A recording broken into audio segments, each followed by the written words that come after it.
Hello everyone, hope आप लोग जहाँ भी होंगे अच्छे होंगे।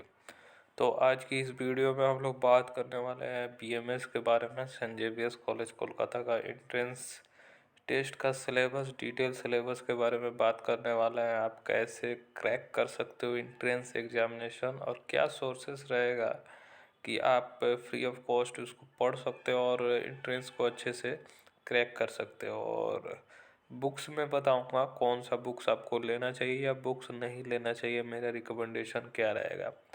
तो काफ़ी लोगों का डिमांड आ रहा था कि बीएमएस के लिए एक डिटेल सिलेबस बना दीजिए कि हम लोग उसको पढ़ना स्टार्ट कर दें, क्योंकि आपको भी पता है कि बीएमएस के लिए आपको एंट्रेंस देना पड़ता है सेंट जेवियर्स कॉलेज कोलकाता के लिए।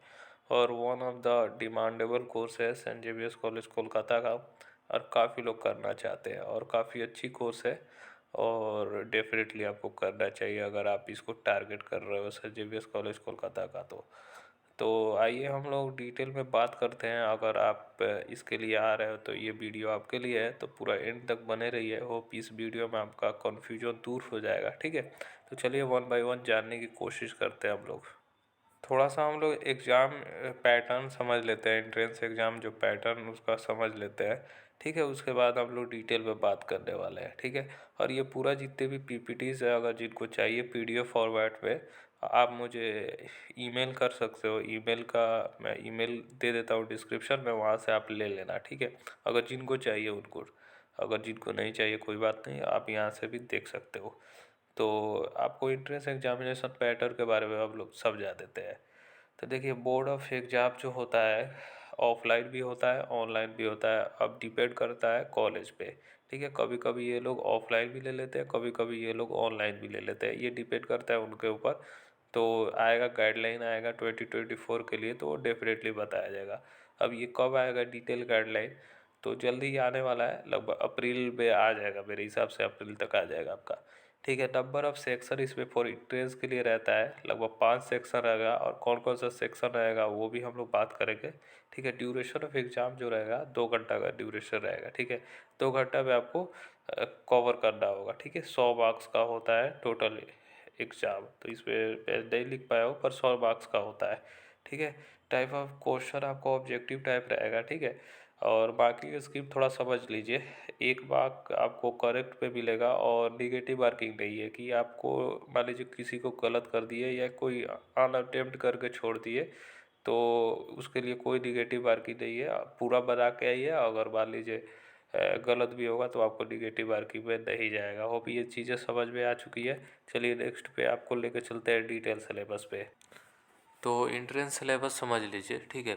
और कितने कितने मार्क्स टेकन करता है, कवर करता है, वो भी आप समझ लीजिए, ठीक है। तो इंग्लिश लैंग्वेज एंड कॉम्प्रिहेंसन का आपका 20 नंबर का आपका क्वेश्चन आता है, ठीक है। उसके अंदर क्या क्या है वो भी हम लोग बात कर लेंगे, ठीक है। पहले ये समझ लीजिए, logical reasoning and visual reasoning है, ठीक है। 20 मार्क्स का है, तो इसमें भी 20 मार्क्स आपका कवर हो जाएगा। उसके बाद आपको डेटा इंटरप्रिटेशन है, 20 मार्क्स का है। तो डेटा इंटरप्रिटेशन कहीं कहीं आप देखिएगा कि आपको लॉजिकल रीजनिंग में ही आता है, पर कहीं कहीं देखिएगा कि इसको अलग कर दिया गया कैटेगरी में, ठीक है। तो इन्होंने अलग ही कैटेगरी में रखा है। तो 20 20 मार्क्स आपका डेटा इंटरप्रिटेशन का आएगा। हम मैथमेटिक्स में आपको 20 मार्क्स का आएगा। बहुत लोग मैथमेटिक्स बोलते हैं, बहुत लोग क्वांटिटेटिव एप्टीट्यूड बोलते हैं। हर यूनिवर्सिटी का अपना अलग अलग ही है, पर चीज़ें सेम ही है, टॉपिक सेम ही है, बस नाम का थोड़ा सा डिफरेंट है, थोड़ा सा ट्रिकी करने के लिए वो लोग करते हैं, ठीक है। उसके बाद जनरल नॉलेज और जनरल अवेयरनेस में आपको 20 नंबर का आएगा। यानी पाँचों आपको जितना हो गया, पाँचों में 20 20 नंबर आपको कवर होगा, ठीक है। तो टोटल हो गया 100 नंबर का, ठीक है। अब बात करते हैं पूरा डिटेल में। तो इंग्लिश लैंग्वेज और कॉम्प्रिहेंशन में आप समझ लीजिए थोड़ा सा। वोकेबुलरी में आपको कौन कौन सा टॉपिक आपको पढ़ना होगा, ठीक है।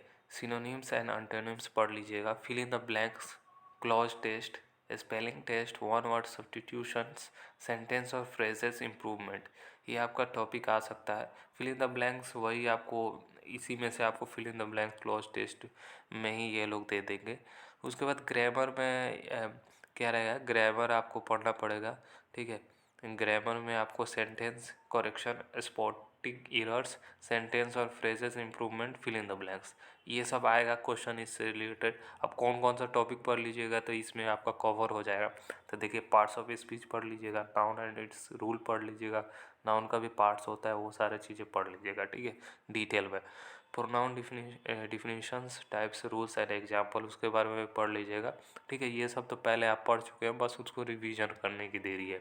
बाकी ये सब आसान टॉपिक है, आराम से आप कवर कर सकते हो, ठीक है। प्रीपोजिशन पढ़ लीजिएगा, सब्जेक्ट वर्ब एग्रीमेंट पढ़ लीजिएगा, सब वर्ब पढ़ लीजिएगा, टेंस रूल उसका पढ़ लीजिएगा, टेंस का जितने भी हैं। उसके बाद डायरेक्ट एंड इनडायरेक्ट स्पीच पढ़ लीजिएगा, उसके बाद एक्टिव एंड पैसिव वॉइस पढ़ लीजिएगा। इतना पढ़ लीजिएगा तो आपको sentence correction, spotting error, sentence और phrases improvement, fill in the blanks, ये सब कवर हो जाएगा। तो इतना टॉपिक आपको ग्रामर से पढ़ना होगा। और लास्ट टॉपिक आपको पढ़ना होगा इंग्लिश में कॉम्प्रीहेंशन। ये रीडिंग कॉम्प्रीहेंशन रहेगा। वहाँ पे आपको एक मान लीजिए पैराग्राफ दिया रहेगा, और पैराग्राफ में आपको उसी में से क्वेश्चन दिया रहेगा, आपको क्वेश्चन का आंसर ढूंढना है। तो वो तो आसान ही रहता है, पर आपको थोड़ा सा 2-4 रीडिंग कॉम्प्रीहेंशन पढ़ लीजिएगा कि ओवरऑल आइडिया हो जाएगा, ठीक है। और इसको कैसे पढ़ना है ये आप समझ लीजिए। तो इसका टॉपिक काफ़ी इजी टॉपिक है। तो आप क्या कीजिए, ये जितने भी टॉपिक है इसको नोट डाउन कीजिए। उसके बाद यूट्यूब पे सर्च कीजिए। यूट्यूब पे बहुत सारे चैनल पड़े हैं, आपको अच्छे से टीचर्स हैं, वहाँ से आप आराम से पढ़ सकते हो, ठीक है। कोई वो दूसरा नहीं पढ़ाते हैं, वही चीज़ें पढ़ाते हैं, बस कोई इंट्रेंस का वो लोग नाम दे देते हैं, कोई कॉम्पिटिटिव एग्ज़ाम का नाम देते हैं, पर जो पढ़ाने का वो मैटर रहता है वही रहता है। अगर वो कवर कर लीजिएगा तो आराम से वहाँ पे आपको एंट्रेंस में अच्छा ला सकते हो आप नंबर, ठीक है। चलिए अब दूसरे सेक्शन के बारे में बात कर लें। तो logical reasoning and visual reasoning, ठीक है। तो लॉजिकल रीजनिंग और विजुअल रीजनिंग क्या है, ठीक है। तो दोनों रीजनिंग का ही पार्ट्स हैं, बस थोड़ा सा ये लोग विजुअल को अलग और लॉजिकल रीजनिंग को अलग ऐसे करके इन्होंने लिखा था। तो मैं भी थोड़ा सा अलग टॉपिक करके उसको लिख दिया कि आपको भी दिक्कत ना हो, ठीक है। तो लॉजिकल रीजनिंग का पहले टॉपिक देख लीजिए। अल्फ़ा न्यूमरिक सीरीज पढ़ लीजिएगा, blood relation, calendar, clocks, coding and decoding, seating arrangement, syllogism, ठीक है। तो इतना आप पढ़ लीजिएगा ना तो लॉजिकल रीजनिंग आराम से कंप्लीट हो जाएगा। ये बेसिक सा टॉपिक्स है, और इसका थोड़ा सा आपको अच्छा से मतलब पढ़ना पड़ेगा, क्योंकि इसमें काफ़ी ज़्यादा ये रहता है, समझने की ज़रूरत रहता है। अगर इसको अच्छे से आप समझ लीजिएगा ना तो आराम से इसको क्वेश्चन को बना सकते हैं। लॉजिकल रीजनिंग थोड़ी हार्ड नहीं होती है, आराम से हैंडल कर सकते हो, पर सबका अपना अपना नज़रिया है, कौन हार्ड है कौन ईजी है, ठीक है। वो डिपेंड आप पे करता है, पर अगर पढ़ लीजिएगा तो वो तो ईजी ही रहेगा। उसके बाद विजुअल रीजनिंग में कुछ टॉपिक्स हैं, इमेज एंड फिगर्स आ जाएंगे, क्यूब एंड टाइस आएंगे, Venn diagram, direction and distance. तो इतने टॉपिक्स हैं। तो इतने टॉपिक्स आप लॉजिकल रीजनिंग और विजुअल रीजनिंग में आप आराम से पढ़ सकते हो, ठीक है। इसको भी अगेन आप यूट्यूब पे सर्च करो, बहुत सारे वीडियोस अवेलेबल हो जाएंगे, ठीक है। फ्री ऑफ कॉस्ट आप वहाँ पे भी पढ़ सकते हो। तो तीसरा है डेटा इंटरप्रिटेशन। ये भी पहले ये रीजनिंग का ही पार्ट्स हैं, पर अलग बहुत सारे बोलते हैं कि ये अलग पार्ट है, पर चलिए इसको भी अलग पार्ट में रखा गया था, जाहिर सी बात है इसको भी। तो इसके अंदर में टोटल आपका 6 टॉपिक्स हैं। बार ग्राफ है, ट्यूबुलर फॉर्म है, लाइन चार्ट है, कैश सिलेक्ट फॉर्म है, पाई चार्ट है, मिसिंग डेटा है। तो डेटा इंटरप्रिटेशन के ही अंदर में आ जाता है। तो डेटा इंटरप्रिटेशन का आप टॉपिक देखिएगा ना तो उसमें आप समझ जाइएगा, ठीक है। डेटा इंटरप्रिटेशन हाँ थोड़ी सी हार्ड होती है, इसको थोड़ा सा समझना फर्स्ट मतलब अगर फर्स्ट टाइम आप डेटा इंटरप्रिटेशन पढ़ोगे तो थोड़ा सा समझ में नहीं आएगा, उसको 3 बार 4 बार पढ़ना पड़ेगा। तो डेटा इंटरप्रिटेशन 20 नंबर कवर करता है, तो इसको थोड़ा सा आप अच्छे से देख लेना, ठीक है। चलिए नेक्स्ट पे आपको चलते हैं। तो general knowledge and general awareness के बारे में हम लोग बात कर देते हैं। इसके अंदर क्या क्या टॉपिक कवर करता है। सबसे पहले आपको करंट अफेयर लास्ट 6 से 8 मंथ तक का आपको देखना होगा। तो पिछले साल जुलाई टू पूरा अभी करंट लगभग फरवरी तक आप पूरा करंट अफेयर्स देखिए। आप हर मंथली करंट अफेयर्स बहुत सारे चैनल पे अवेलेबल रहते हैं। तो हर मंथ का जैसे जुलाई मंथ करंट अफेयर सर्च कीजिएगा तो वहाँ से आ जाएगा। 30 से 40 मिनट का टॉपिक रहता है, वहाँ से आप आराम से देख सकते हो। बस करंट अफेयर्स में वही आपके अपने देश में क्या क्या हुआ, क्या क्या चेंजेस हुए वगैरह वगैरह, ठीक है, वो चीज़ें आप पढ़ सकते हो, ठीक है। उसके बाद आपको क्या क्या पढ़ना होगा ये समझ लीजिए। जनरल अवेयरनेस और करंट अफेयर्स में इंडियन हिस्ट्री के बारे में आप पढ़ लीजिए, ठीक है। Indian polity, geography, Indian economy, science and technology, art, culture and sports के बारे में पढ़ लीजिए। ठीक है, ये कहाँ से पढ़ेंगे? तो एक बुक आता है अरिहंत पब्लिकेशन का। ठीक है, वो बुक अरिहंत पब्लिकेशन का काफ़ी अच्छा बुक है, पतला सा बुक आता है, लगभग 40 से 45 रुपीज़ का पड़ेगा आपको मार्केट में। ठीक है, तो वो आप आराम से पढ़ सकते हो। ठीक है, वो उसी में आपको सारा टॉपिक दिया रहेगा। मेरे पास बुक्स भी है, मैं दिखा देता हूँ। अगर वो चाहिए बुक्स आपको PDF फॉर्मेट में मेरे पास अवेलेबल है, अगर चाहिए जिनको तो वो ले सकते हो। मैं दिखाता हूँ आपको, 1 मिनट। तो ऐसा कुछ अरिहंत का GK जनरल नॉलेज का है, 2023 का है, पर इसमें आपको सारा चीज़ें कवर है। ठीक है, तो देख सकते हो इसके अंदर टॉपिक 659 पेज का है। 2024 का लेटेस्ट आ गया होगा, ये पिछले साल का है, तो आप ले सकते हो क्योंकि मेरे पास 2023 का ही है। इंडियन हिस्ट्री है पूरा, ancient, medieval, modern, art and culture, geography, world geography, Indian geography, environmental and ecology, Indian polity का देख सकते हो पूरा टॉपिक दिया गया है। इंडियन इकोनॉमी, जनरल साइंस, इसमें science, chemistry, bio, computer, general knowledge के बारे में इन्होंने दिया है। करंट अफेयर्स भी इसमें दिया रहेगा। तो करंट अफेयर्स के लिए आपको तो 2024 वाला ही लेना पड़ेगा। ठीक है, तो अगर आपको मतलब जिन करंट अफेयर्स आप ऑनलाइन देख लेते हो, तो इसको अगर चाहिए होगा तो ये आराम से आपको कवर कर देगा जो आपको चाहिए होगा। ठीक है, तो अगर ये वाला चाहिए तो मेरे को मेल करो, इसको भी मैं आपको फॉरवर्ड कर दूंगा। ठीक है, तो चलिए अब मेन अपना टॉपिक पर चलते हैं।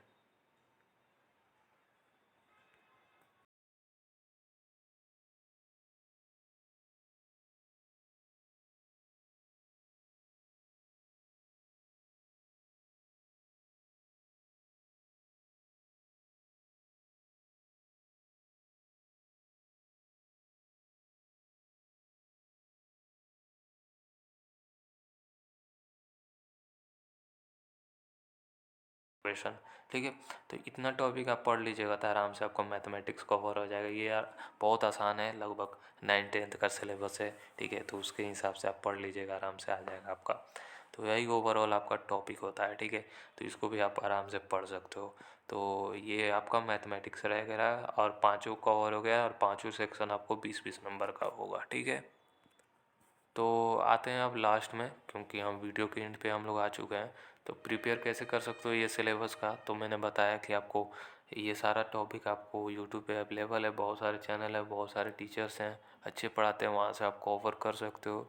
किसी पैड कोर्स को ना लेके आप वहाँ से भी पढ़ सकते हो। ठीक है, कोई आपको दिक्कत नहीं आने वाली है। टॉपिक वाइज वहाँ पे सर्च करो, देखो कौन सा टीचर आपको अच्छे से मतलब आपको मतलब समझ पा रहे हो उनको, उनके लैंग्वेज को। ठीक है, वो डिपेंड आप पे करता है, सबका अपना अपना तरीका होता है पढ़ाने का, तो अपने हिसाब से वहाँ से पढ़ सकते हो। ठीक है, उसके बाद बुक्स, मैं बोलूँगा बुक्स आप नहीं लो। ठीक है, बस एक बुक्स मैं आपको रिकमेंड कर रहा हूँ, वो जनरल नॉलेज का जो बुक्स था वो आपको ले ले लो। ठीक है, एक आपके पास ऑफलाइन रहेगा ना वो बुक, तो वो आप आराम से उसको देखते रहोगे। ये जो PDF फॉर्मेट में मैं तो दे दूँगा, पर उसको आप थोड़ा सा फ़ोन खोलोगे फिर फ़ोन में डाइवर्टेड हो जाएगा माइंड वगैरह वगैरह। अगर वो भी चाहिए तो ले सकते हो, आप पढ़ सकते हो। ठीक है, तो टोटली डिपेंड आप पे करता है। अगर ऑफलाइन वहाँ से ले लो बुक्स, और जो पब्लिकेशंस बुक हैं, बहुत सारे चैनल ई-कॉमर्स साइट पे पड़े हैं, लाइक फ्लिपकार्ट, अमेज़ोन, वहाँ से भी बहुत सारे बुक्स पढ़े हैं। तो बुक्स का कोई ये नहीं रहता है। ठीक है, तो आप यहाँ से भी पढ़ के आराम से ये कर सकते हो। ठीक है, आई नो थोड़ी सी टॉपिक इसमें ज़्यादा है, कुछ कुछ टॉपिक्स मैंने एक दो एक्स्ट्रा भी बता दिया होगा। ठीक है, पर इतना आप कर लोगे ना तो आपका आराम से सिलेक्शन हो जाएगा। ठीक है, तो यही है। तो अच्छे से आप प्रिपेयर करो, फिर भी कोई कन्फ्यूजन हो बताओ। अगर ये PPTs आपको चाहिए तो मेरे को आप मेल करो, डिस्क्रिप्शन में मेल का लिंक, मेल का अपना मेल ID दे देता हूँ, वहाँ से आप अपना मेरे को मैसेज कर देना, अपना नाम चाहे कुछ भी है शफ़ी भैया ऐसे करके आप मैसेज कर दो। ठीक है, मैं आपको भेज दूँगा, आपको फॉरवर्ड कर दूँगा, उसके लिए आप बेफिक्र रहो। ठीक है, अगर GK वाला बुक चाहिए वो भी आप मेरे को मेल करना कि क्या चाहिए, वो भी मैं आपको फॉरवर्ड कर सकता हूँ। ठीक है, तो यही था, मैंने आपको बता दिया डिटेल सिलेबस। ठीक है, तो मैंने कोशिश की आपको अच्छे से समझाने के लिए कौन कौन सा डिटेल सिलेबस आएगा। ठीक है, तो 2-4 दिन से मैं इसको ये कर रहा था, तो इसको फाइनली मैंने कवर कर दिया। आपको ऊपर है, आप कैसे उसको प्रिपेयर कर सकते हो। ठीक है, चलिए मिलते हैं नेक्स्ट वीडियो में। फिर भी कोई कन्फ्यूज़न हो तो कमेंट करके ज़रूर हमें बताएं, और किस कॉलेज का किस कोर्सेज़ के लिए आपको चाहिए वीडियोस वो भी बताएं हमें। मिलते हैं नेक्स्ट वीडियो में। बाय ऑल ऑफ़ यू, और ख्याल रखिए अपना, पढ़ाई अच्छे से कीजिए। मिलते हैं नेक्स्ट वीडियो में। Bye all of you.